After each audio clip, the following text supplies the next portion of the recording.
I had some interesting thoughts yesterday, and it's kind of stemmed from my forced semi-limbo purgatory of not having the computer working. And what I was forced to do was entertain myself not with internet because despite what some people may think or despite what other people do, I don't live on my phone. I don't live on my phone. I don't use my phone for anything except for right here. So I use my phone for uh, for weather and for secondary authentication apps for games and accounts. That's what my phone is for. I don't use it for anything but really that. Occasionally, I'll check email if I'm out, if I'm expecting, or if I'm out and I need a code to get into my Amazon hub here at my complex if something's been delivered. But I don't use my phone for a lot of stuff. So being out of the loop, so to speak, not having computer hand. I had a laptop. I borrowed my mom's laptop, which was once my laptop, but it was hers now. She uses it to look at YouTube and listen to music and read the news. But it wasn't efficient. It wasn't efficient because I had to keep giving it back to her. I had it for a couple of days, and I'd get back to her, then I get it back, and then I kind of gave up over the weekend. When I thought I was going to get the after Sunday, I just gave it back and was like, well, computer coming back anyway. And I'll tell the final story of the computer once we're done monologuing here. But during this period of time, I didn't have the internet to mosey around on. Couldn't really watch a lot of YouTube. Well, I did watch a lot of YouTube. I used the good old PS5. Downloaded the YouTube app, used the PS5 for that. Watched everything I normally watch there, but I didn't do a lot of consecutive stuff. I didn't do a lot of hunting. Didn't do a lot of searching, a lot of researching, a lot of story reading. I got out of the loop on a few stories here and there. I also was down things I was continuing to watch. Certain shows I've been finishing up, anime I've been watching. I was out of that, so I had to take advantage of my physical media. I had to use my own physical media to entertain myself. Aside, I couldn't even play a video game because I'm trying to play God of War 2018 for you guys. And if I can't stream it, I can't play it. So I needed to watch stuff. So what did I do? Well, first I did this. Pulled this off the rack right here, and rewatched 12 Monkeys. I recommend 12 Monkeys. It's fun. It's good. Characters are great. Story is great. Great ending. I was happy. Had a good time. But I rewatched that. It filled a lot of the time waiting for the computer to fix.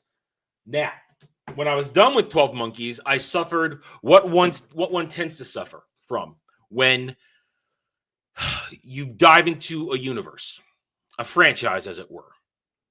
You get involved, you get sucked in, you get that enjoyment of watching a continued story in a continued universe. You're into it. You're completely absorbed into it. And once you are done with it, you get that empty feeling inside. I've just spent sometimes days, maybe a week. It's only 4 seasons, about 40 odd episodes. So it's not that long, but you're still involved with this. So when you get done watching a series, when you binge, I always called it marathoning. The word binging came about in this modern era. I always just called it marathon. I marathoned through it because I had nothing else to watch. I still put out some bootleg videos. We went through those horrible bootleg streams on my end where my audio was shit. But still, I watched it. I was involved in it. So then I finished it up the other day. On Sunday, I finished it up. And then, actually, no, Monday morning. I finished it up Monday morning. Yeah, I finished it up Monday morning because then the computer thing was still going on.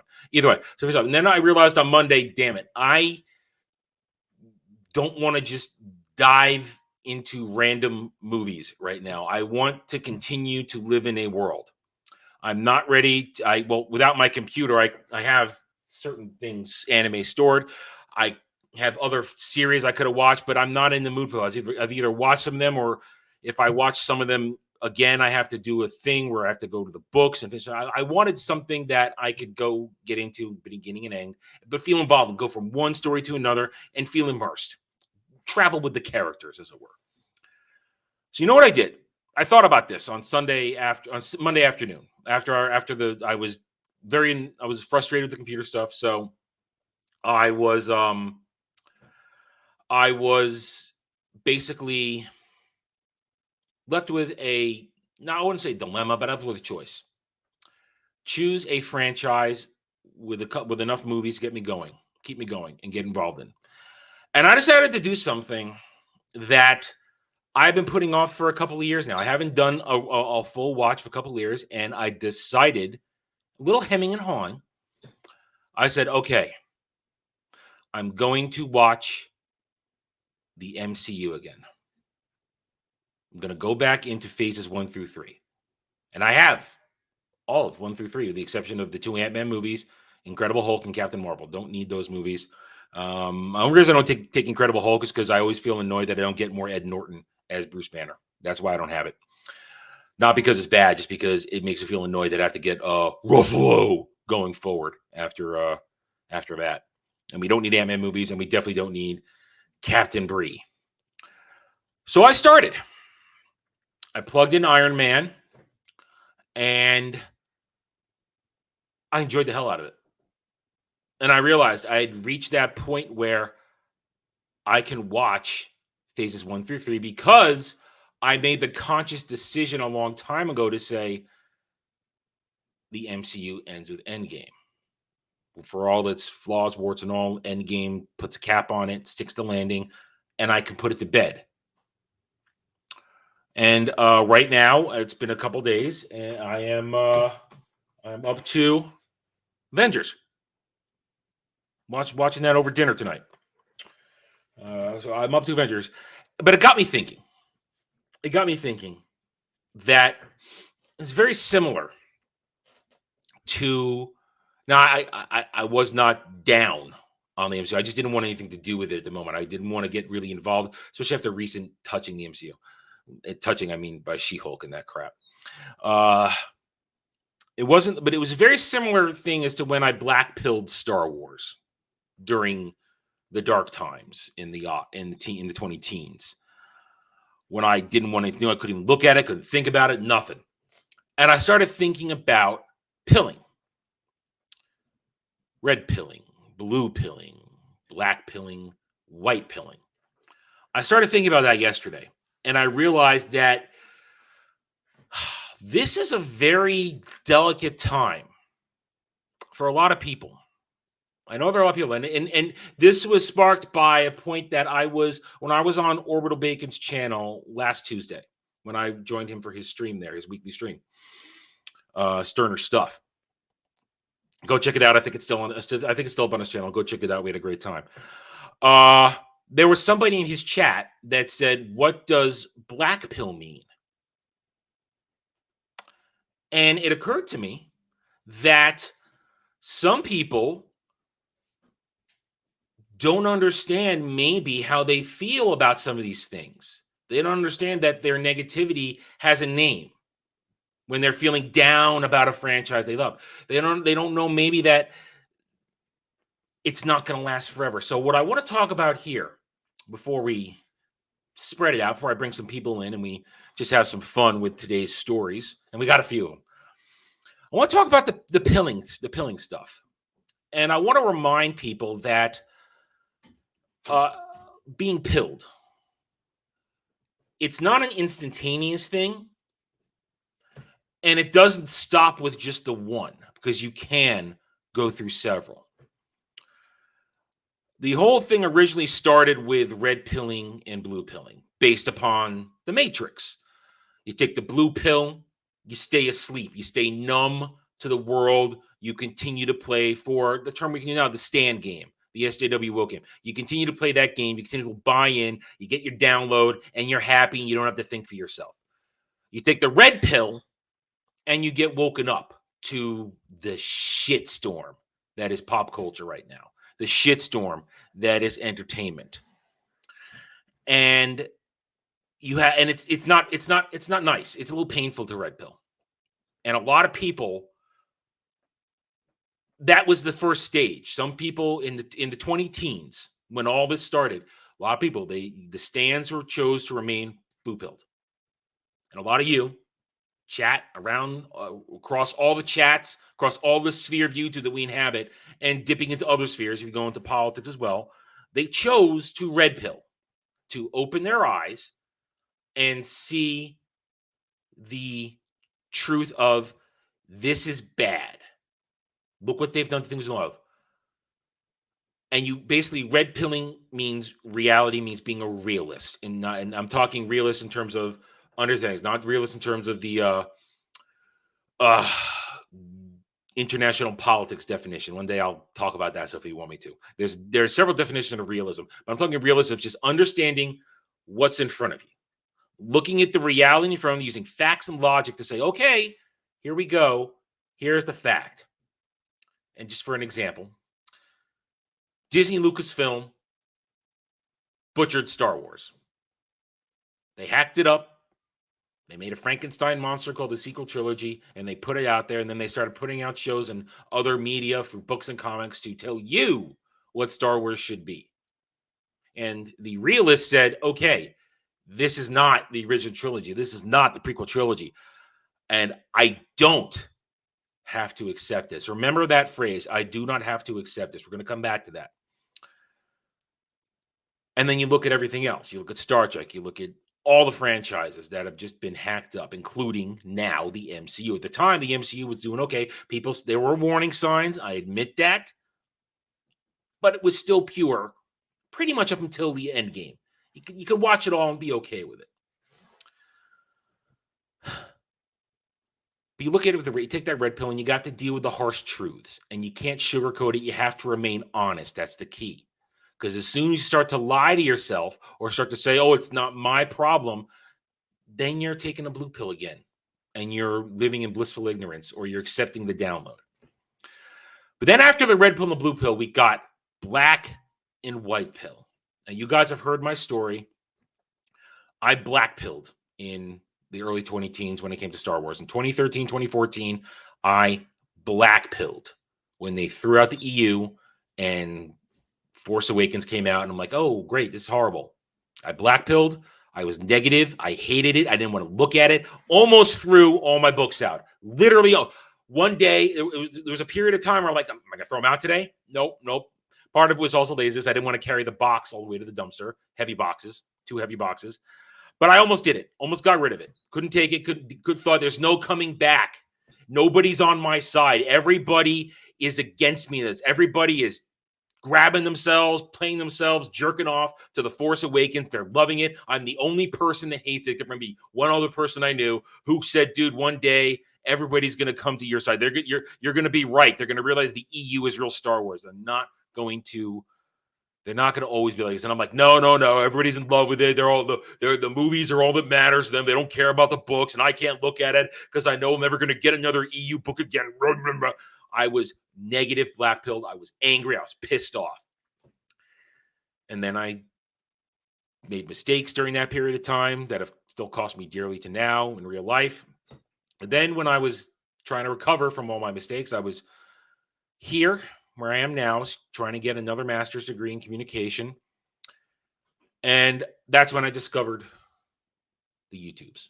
I really discovered YouTube. I had thought YouTube was just a place for silly, stupid videos for years, never paid attention to it, but I was really bored one day. I'd run out of shit to watch. It was like the middle of a season stuff when TV was still decent TV. You could still get your shows each week and not worried about the woke destroying everything.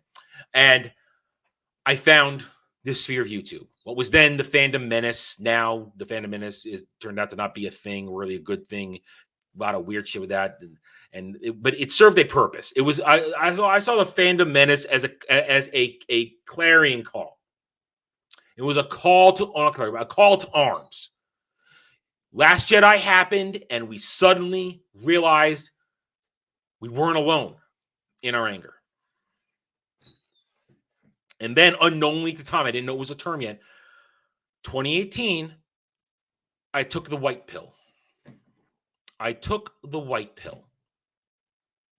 And I opened my eyes one morning.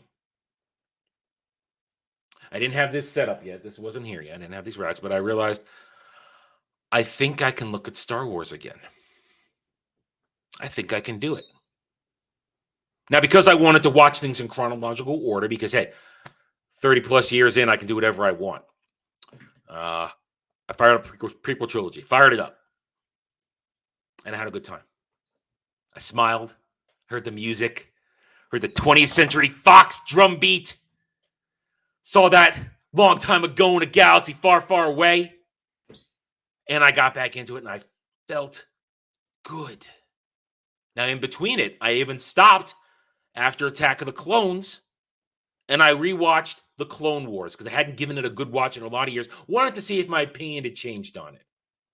It hadn't. I still like only a little bit of it.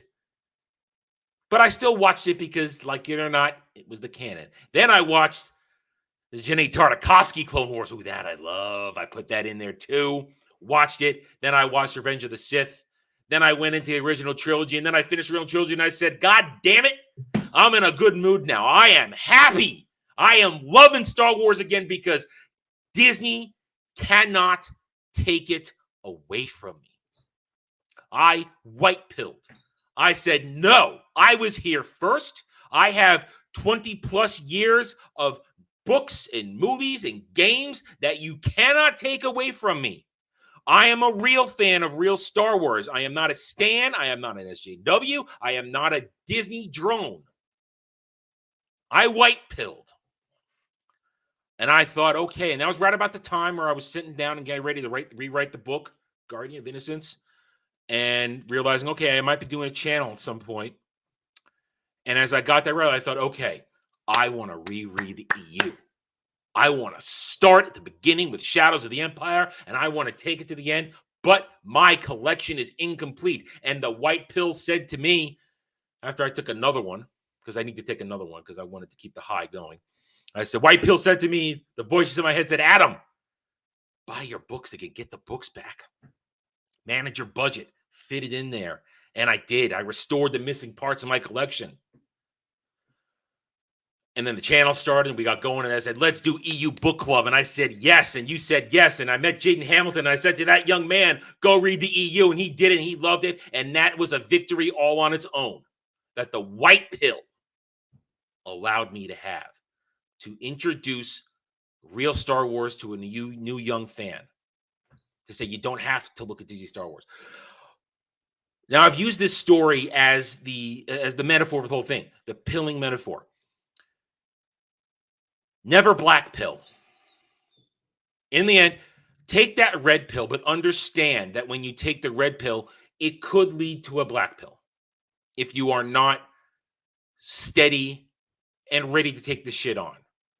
Now, I was red pilled a long time ago before all this shit started, so that's why when it happened, it hit me hard. But when the black pill happens, it may happen to you.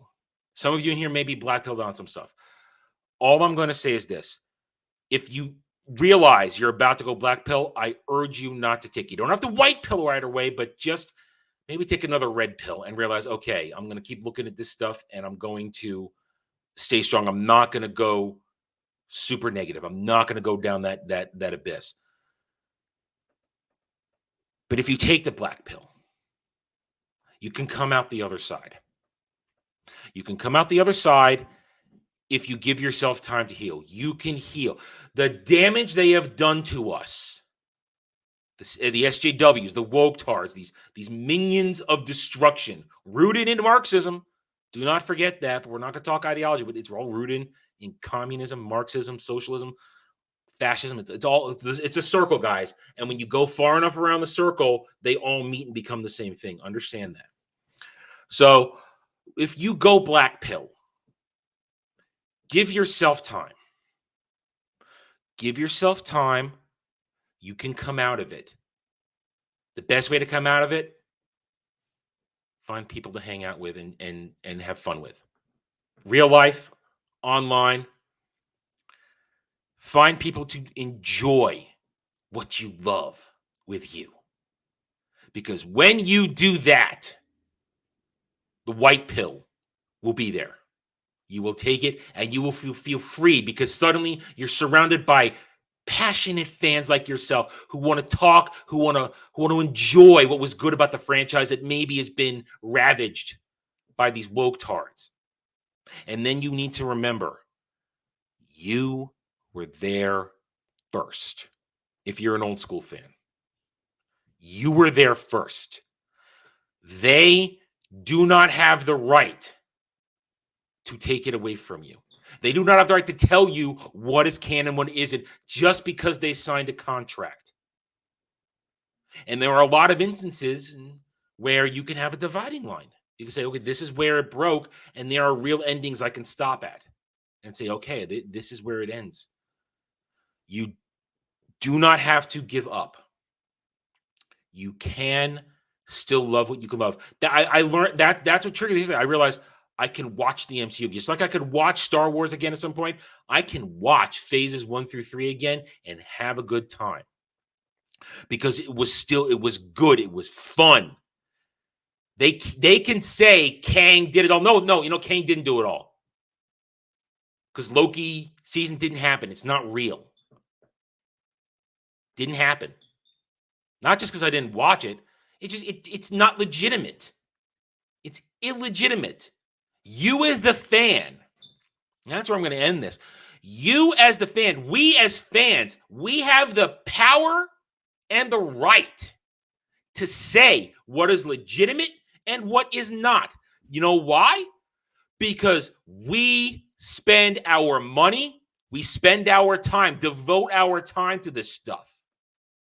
Not these corporations, not the stands. The stands are fake fans. They fly into Virtue Signal to rob you of what you love and then label you the toxic fan, label you what's wrong with the fandom after they've come in and polluted and pissed all over everything and dropped a giant turd in the punch bowl. We are the caretakers.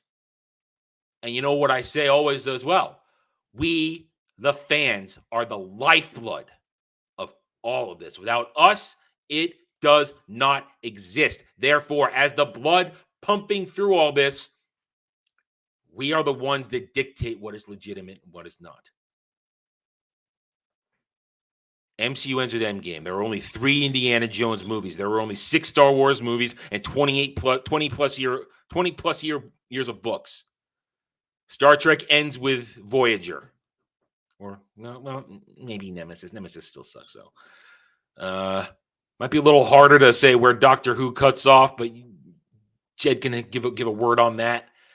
But you understand what I'm saying? We can pick the moments of what's real and what isn't. They can't tell us what to do. Stans cannot tell us what to think. All they can do is whine and ree at us. We have the knowledge. We have the passion. We have the devotion. We have the love, the passion for these things that they don't, which is why they run from us, which is why we are winning this. And we're going to keep winning this because we are we are the fans. We know this stuff. We love this stuff. We live this stuff. All right. I'm done. Thanks for watching, everybody. If you want to get in touch with me, you can reach out to me at therentnerd@gmail.com. That email's for channel business only, so I check it on a daily basis. Also, you can find me at the Geeks and Gamers forums under @ROAS, and you can find me at Rumble and Odyssey, The Renaissance Nerd. Thank you again. See you next time.